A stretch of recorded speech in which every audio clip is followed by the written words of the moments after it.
ಅದನ್ನು ಜನತೆ ತೀರ್ಪಿ ಬಿಡ್ತೀನಿ. ನಮಗೆ ಒಂದೇ ಮಾತು ಹೇಳ್ತೀನಿ, ಇವತ್ತು ರಾಜಕೀಯವಾಗಿ ದೇವೇಗೌಡರಿಗೆ 60 ವರ್ಷ ಈ ಜಿಲ್ಲೆ ಜನ ಇದು ಮಾಡಿದ್ರು. ನನ್ನ ಜೀವನ ಇರೋವರೆಗೆ ನನಗೆ 25 ವರ್ಷ MLA ಕೆಲಸ ಮಾಡಿದ್ದೀನಿ.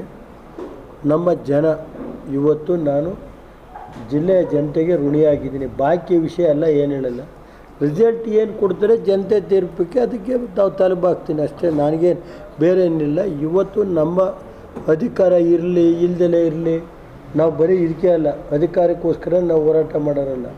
ಅಧಿಕಾರ ಇದ್ದರೂ ಮಾಡ್ತೀವಿ, ಇಲ್ಲದೋದ್ರೂ ಮಾಡ್ತೀವಿ. ಆದರೆ ಈ ಜಿಲ್ಲೆ ರಾಜ್ಯದ ಜನ ನಮ್ಮ 7 ವಿಧಾನಸಭಾ ಕ್ಷೇತ್ರದಲ್ಲಿ ದೇವೇಗೌಡರಿಗೆ ರಾಜಕೀಯವಾಗಿ 60 ವರ್ಷ ಇವತ್ತು ನೆಲೆ ಊರಬೇಕಾಗಿದ್ದರೆ, ಇವತ್ತು ಆ ಮಟ್ಟಕ್ಕೆ ಬೆಳಿಬೇಕಾದ್ರೆ ಈ ಜಿಲ್ಲೆ ಜನ ಮತ್ತು ನನಗೂ 25 ವರ್ಷ ರಾಜಕೀಯವಾಗಿ ಶಾಸಕನಾಗಿ ಕೆಲಸ ಮಾಡೋಕ್ಕೆ ಕೊಟ್ಟವ್ರೆ. ನಾನು ಅಷ್ಟೇ ಹೇಳ್ತೀನಿ ಹೊರತು ಯಾರು ಏನು ತಲೆಗೆ ಇದನ್ನ ಗೆಲುವು ಸೋಲು ಬೇರೆ ವಿಷಯ. ನಮಗೆ ಒಟ್ಟಿನಲ್ಲಿ ಜಿಲ್ಲೆಯ ಡೆವಲಪ್ಮೆಂಟ್ ಬೇಕಷ್ಟೇ, ಅದು ಬಿಟ್ಟರೆ ಬೇರೆ ನನಗೆ ಯಾವ ಬೇರೆ ವಿಷಯ ಇಲ್ಲ. ಏನು ನೋಡಯ್ಯ ತಡೆಯೋ ಅದು ಕೇಳ್ತೀನಿ. ನಾನು ನ್ಯಾಯಾಂಗದಲ್ಲಿರುವಾಗ ನನಗೆ ನ್ಯಾಯಾಂಗದ ಬಗ್ಗೆ ಗೌರವ ಇದೆ. ನ್ಯಾಯಾಂಗದಲ್ಲಿರುವಾಗ ಆ ವಿಷಯ ನಾನು ಮಾತಾಡೋಕ್ಕೆ ಪ್ರಸ್ತಾವನೆ ಮಾಡೋಕ್ಕೆ ತಯಾರಿಲ್ಲ. ನನಗೆ ದೇವ್ರ ಮೇಲೆ ನಂಬಿಕೆ ಇದೆ, ನ್ಯಾಯಾಂಗ ದೇವ್ರ ಮೇಲೆ ನಂಬಿಕೆ ಇದೆ. ಅದ್ರ ಬಗ್ಗೆ ಯಾರು ನೀವು ದಯಮಾಡಿ ಕ್ವಶನ್ ಕೇಳಬೇಡಿ ಅಂತ.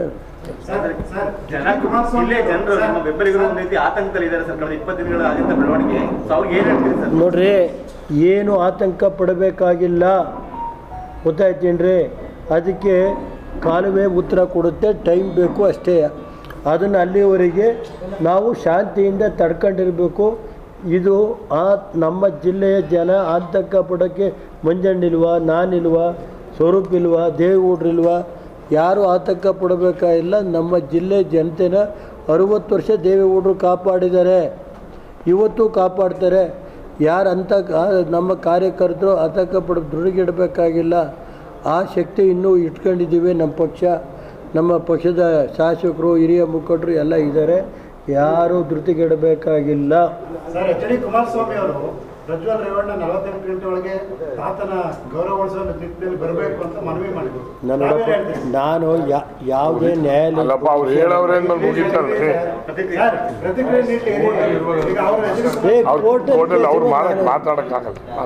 ಕೋರ್ಟಲ್ಲಿ ಕೇಸಿದ್ದ ನಾನೆಲ್ಲ ಮಾಡೋಕ್ಕಾಗೇನ್ರಿ? ಕೋರ್ಟಲ್ಲಿದೆ ಈಗ ಈ ಜಿಲ್ಲೆ ಪತ್ರಕರ್ತರು ಎಲ್ಲ ನಮಗೆ ಸಹಕಾರ ಮಾಡಿದ್ದೀರಿ 60 ವರ್ಷದಿಂದ. ಆದರೆ ನಿಮಗೆ ಋಣಿ ಆಗಿರ್ತೀವಿ, ನಿಮ್ಮ ಜೊತೆ ಇರ್ತೀವಿ, ಕಾರ್ಯಕರ್ತರ ಜೊತೆಗೆ ಇರ್ತೀವಿ. ಈಗ ಕಾಂಗ್ರೆಸ್ನವ್ರು ಹಿಡಿದವ್ರಲ್ಲ, ಸರ್ಕಾರ ಅವ್ರದ್ದೇ ಇದೆ, ಅವರೇ ಇದೆ, ಕರೆಸ್ಲಿ ತಪ್ಪೇನಿಲ್ಲಪ್ಪ. ಸುಮ್ಮನೆ ಯಾಕೆ ಇದನ್ನ ಈಗ ಅವರು ಕೋರ್ಟಲ್ಲಿದ್ದಾಗ ಅವ್ರು ಮಾತಾಡೋಕ್ಕಾಗಲ್ಲ.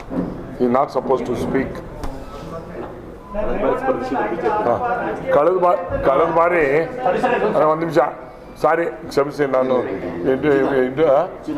ಚಿದಾನಂದ ನಿರಂಜನ್ ಅಂತೇಳಿ ಕಳೆದ ಬಾರಿ ಈ ಕ್ಷೇತ್ರದಲ್ಲಿ BJPಯಿಂದ ಸ್ಪರ್ಧಿಸಿದ್ರು.